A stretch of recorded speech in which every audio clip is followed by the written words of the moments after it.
Now, in your lifespan of owning that house, it's going to perform perfectly fine. Yeah. But in 100 years from now, most likely you need to do a lot of work. Yeah, I like that you say that because, like I think of longevity. Yeah. And there's two ways of looking at it, right? People like to think, I'm paying cheaper, but you're also going to see that in terms of longevity. Sure. And you get what you pay for. Absolutely. I'll give you a great example. Condos built in the year 2000 to 2005, they were built in my opinion, a lot better quality than the condos that are going up today. Absolutely. I find that even, they had the hardwood floors that I said that I like, or, engineered flooring, and today it's vinyl. Yeah, I mean, and you just look at everything, even like kitchen material, right? Like your cabinetry. Yeah. After a couple of years, you just see it peel off. Yeah, the melamine peeling and everything, and by a toaster, because you don't even realize it, but your toaster's under Doing a little bit of heat every day. It's crazy. And it peels, and even like I noticed it huge in the flooring. Yeah. The flooring is just like night and day. Yeah. Like I sold a couple condos in 2005 era there. The flooring was fantastic quality. Like you said, the worst case is scratch up, sand stayed. Yeah. And you see it, the quality. Now it's all that, at one point they were using laminates and floating floor, and now it's vinyl, which is cheaper than laminate, but a bit more durable, but it's the same thing. Ultimately it performs the same. Yeah. So that's very interesting, think about longevity. And if you're making an investment like this and you're going into a project, I think it's better to think longevity. Actually, interesting story. I actually spoke with a firefighter recently. Okay. And this was a conversation completely out of the blue. It's one of my buddies. And we're talking about when I was talking to him, if a building was up in flames, obviously like there's a structural component to it. And he tells me, he goes, you know what? Those new joists that are those composite joists, if the building is up in flames, we don't even try to save it because you cannot. You can't. He knows. Yeah, he knows, exactly. And that's the newest material to be used for joist. So it's a trade-off. It performs great, but that's the downside of it, right? But do you see any like code or regulations coming for that? You know what I mean? Do you think they would like, I mean, like you said, a fireman tells you we don't even try to save it.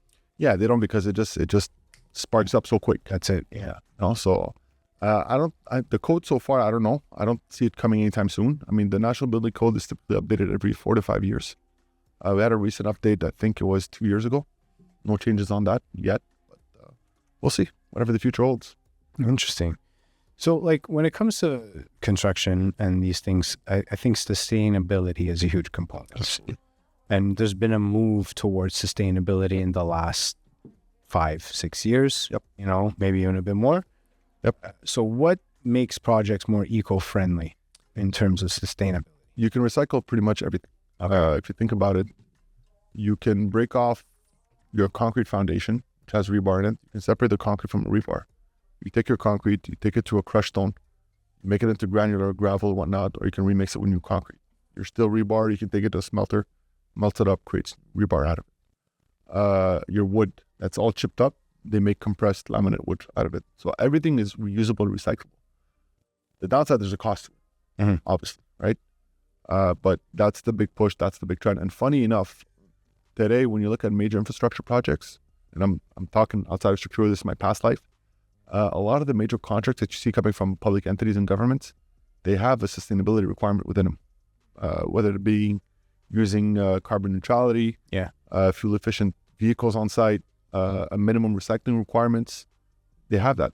And fun fact, one of the big projects I worked on was the Turkana interchange before. Wow. And the new pavement, the concrete pavement, is actually, I forget the exact figure, but I believe it's 80% recycled material from the old demolished interchange. So interesting. Yeah, that's a cool little tidbit. Yeah, and so would they save on costs if they? I mean, you don't import costs. You don't have to import the crushed stone or concrete when I just crush it on site, right? Yeah. There's a setup fee for that, obviously. Save somewhere. Yeah, to a certain extent. Yeah. Interesting. Mm-hmm. Interesting. And we're seeing it more and more. In new construction, people are building eco-friendly projects, and it seems to be like a huge movement. And the government even incentivizes some of these eco-friendly projects. Like there's certain programs, and obviously every province is different, but there's certain programs that incentivize people to build eco-friendly housing. Yeah, and there's I think if you go on certain government websites, there's a list of suppliers that qualify for it, and they give, for example, recycled wood framing and whatnot. That's what they sell, and if you buy from them, you get a cashback from the government. So. Yeah, there's a lot of we just filmed a podcast last week about new development, buying new development, and we were talking about cashbacks from the government, right? And there's incentives for people who buy new development get a certain amount of cash back. So there's plenty of these programs, whether you're building, whether you're buying, whatever it is, sustainability. Even, for example, I've heard some of like thermal pumps and ACs. Yeah.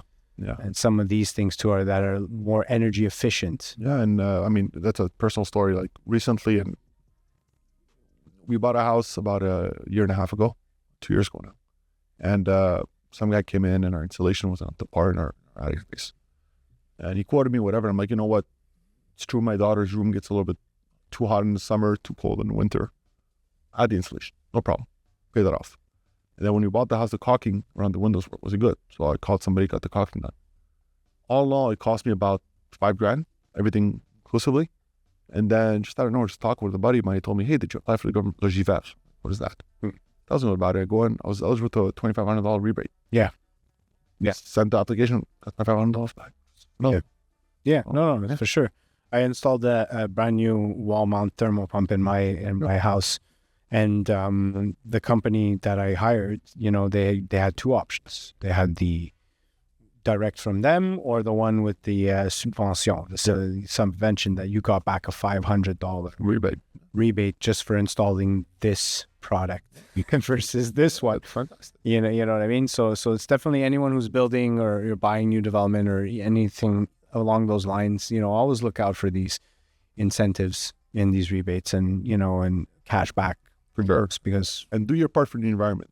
Exactly. Do your part. Recycle. Yeah. Absolutely. Do your part. Eco-friendly. Focus on that. Yeah. So... Absolutely. Now, obviously construction, has changed so much. And like you had reference to it a couple times, like buildings from the 1910s are probably built a lot more sturdier than today. When it comes time to, for example, materials, obviously that changes every so often and to stay up to code.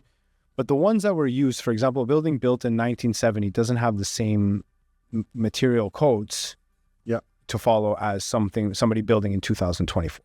Yeah, I mean, the codes are put up to date every so-and-so years. I believe the first copy of the National Building Code was sometime in the 80s. Okay. That might have been a little bit earlier. But with that being said, back in the day, they overbuilt. Simple as that, right? Because you didn't necessarily have a good enough notion of what loads are applied and how they're applied, right? A lot more advanced from a physics perspective. So you just overbuilt everything. It was overly reinforced, it was overbuilt. Okay, fine. It's a lot more expensive to build. Yeah. Too, right? But back then, the notion of money and efficiency isn't as important or as forefront as today, right? Whereas today, if you're building a house, you have a project, you're doing whatever, you want to be as cost efficient as possible. I want to respect the code, but also I don't want to splurge unnecessarily. So this is where that sort of fine line comes into play. So I want to ask you a question because I sold a handful of condos in a project once that had a construction defect. Yeah. And it's very interesting because I had never seen this before. And there's always firsts. No matter how long you've been in business in your field, you're always going to experience some sort of first. And this particular condo, we were selling them in 2021, and this particular condo was a 2009 construction. Essentially, it had been an apartment building that caught fire in 2006. Okay. Originally 1970s, caught fire in 2006, 2007, that they redeveloped up to 95%. Okay.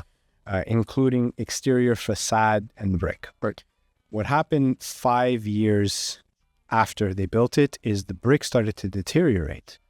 Now, brick lasts 60 to 100 years, 75 years. It's about that, 100 years. I have a booklet, in the office, about 75 to 100 years, I'd say. So to obviously see brick deteriorating. Now, when I say deteriorating, there was different patches along the facade of the project that there was spots of brick that looked as though if you've ever taken a brick of Parmesan cheese and grated it, okay, just like like dust, but you know what I'm talking about when you grate a block of cheese and at the end it was exactly like that in the brick.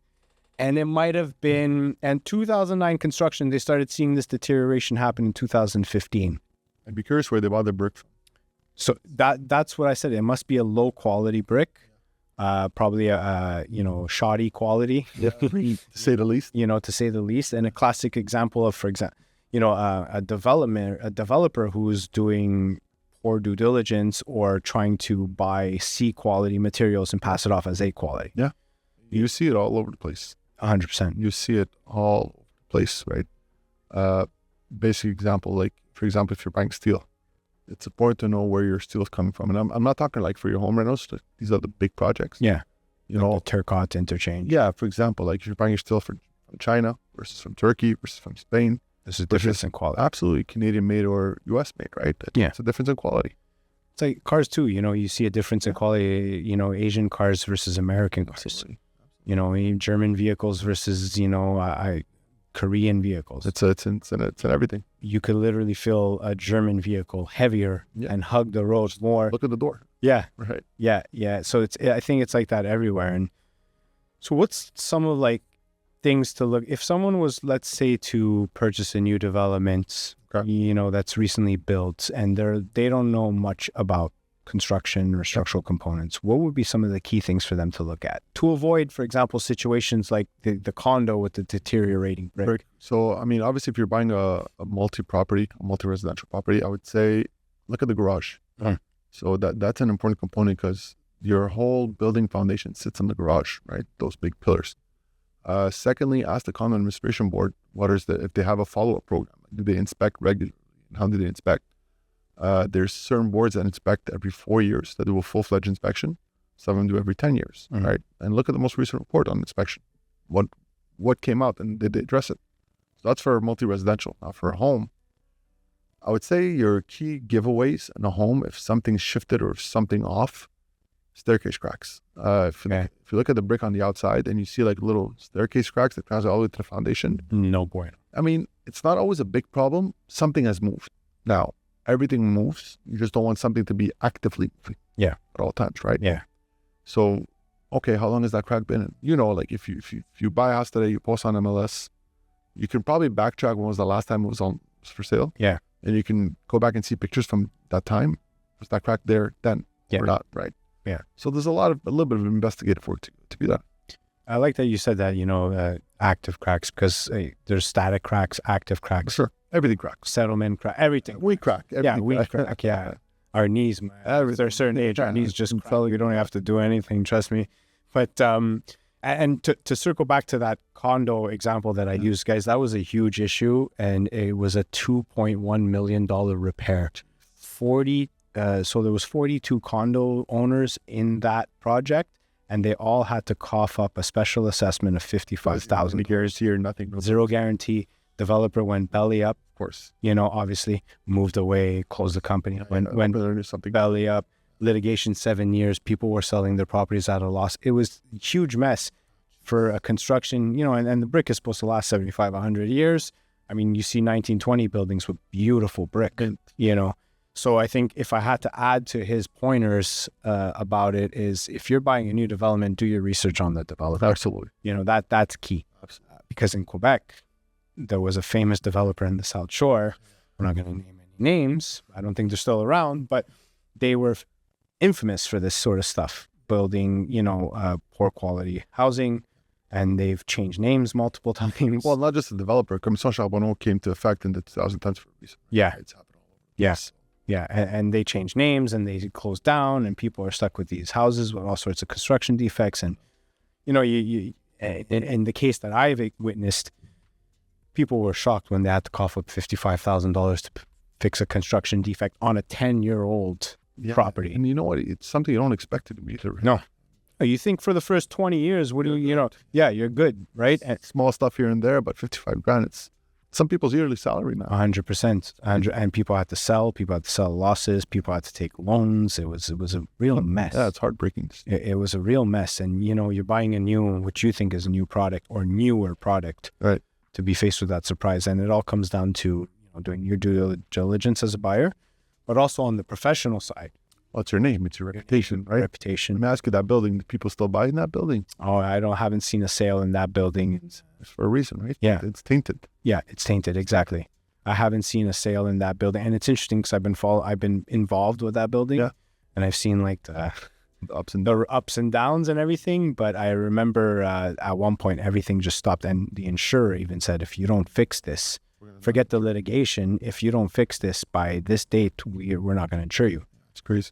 42 units are in that building, 42 owners, and it was $2.1 million repair. And sometimes as a professional, it's not worth it. No. It's really not. No, and you have no control over that, I find. Like you have no control over it, which is why, for example, if I were purchasing a new development, I in that case, I would obviously want to purchase from a reputable developer.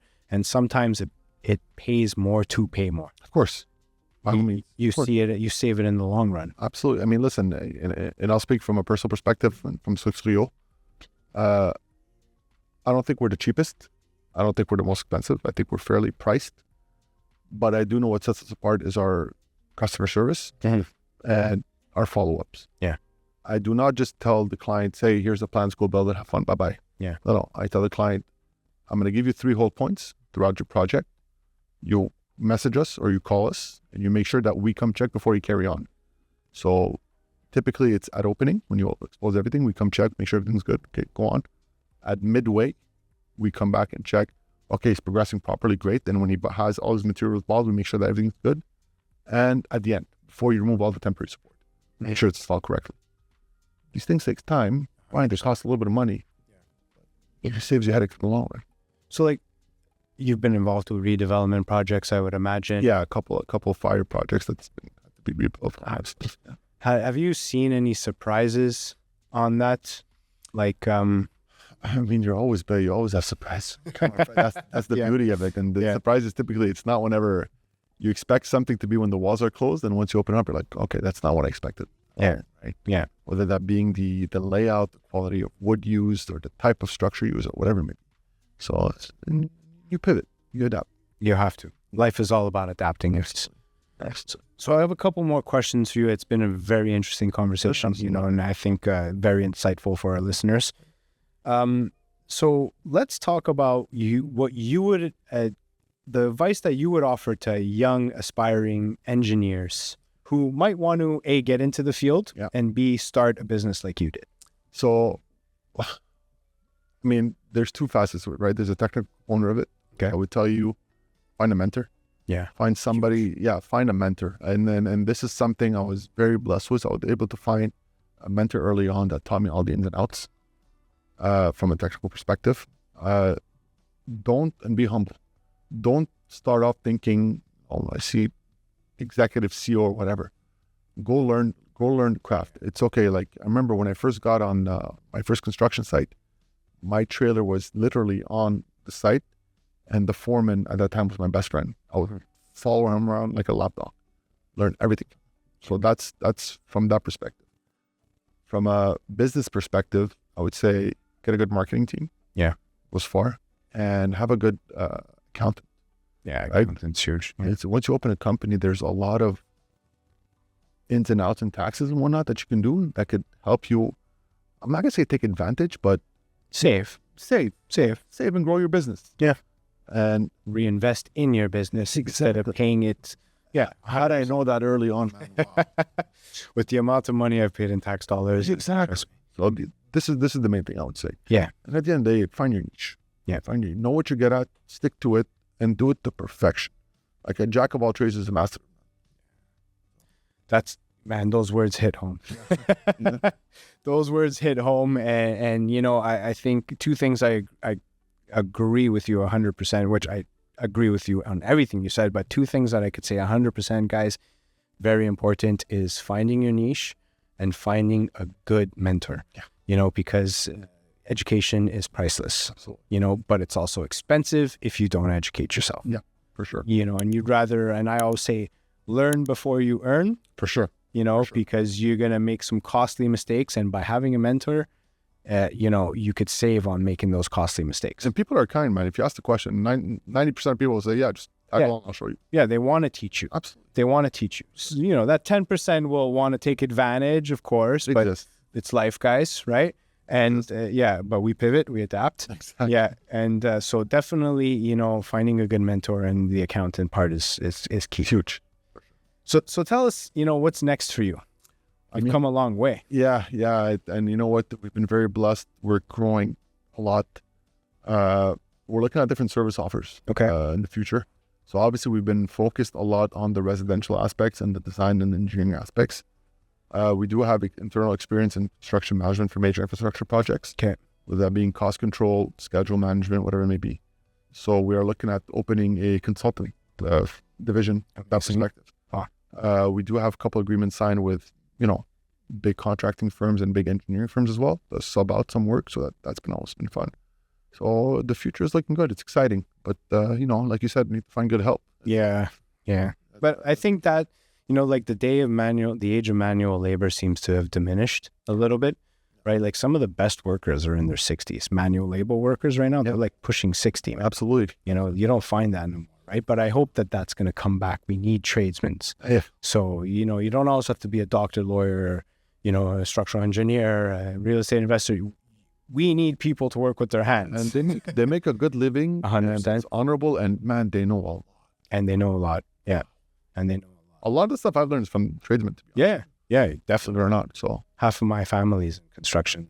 You know, I have an uncle who could renovate a whole house. Actually, you know how you know, a good engineer from a bad engineer? Tell me. Honest, if a good engineer has field experience, because when he's designing something, he's going to think about how they're going to build it. Yeah. A bad engineer will just do the calculations, put something on paper, and figure out how to build it. Field experience is key, guys. I mean, if you're, God forbid, knock on wood, having a heart operation, would you want to get the doctor who's done 100 successful ones or the one who just got out of med school and read books? Yeah, and read books, and he's about to do a second operation, you know, so. That's essentially. So, Riad, for our listeners, where could they find you if they want to get in touch with you? Structurio.ca or info@structurio.ca. Or you can just Google Structurio and you'll find us. We also have an Instagram page, Structurio. All these methods, very easily reachable. One of our staff members will reach out to you or me. Who knows?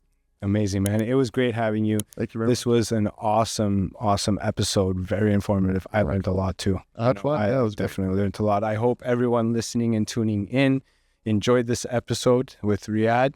And guys, don't forget to like, follow, comment, or subscribe wherever you're listening. Instagram, YouTube, Facebook, TikTok. We're on Apple Podcast and Spotify.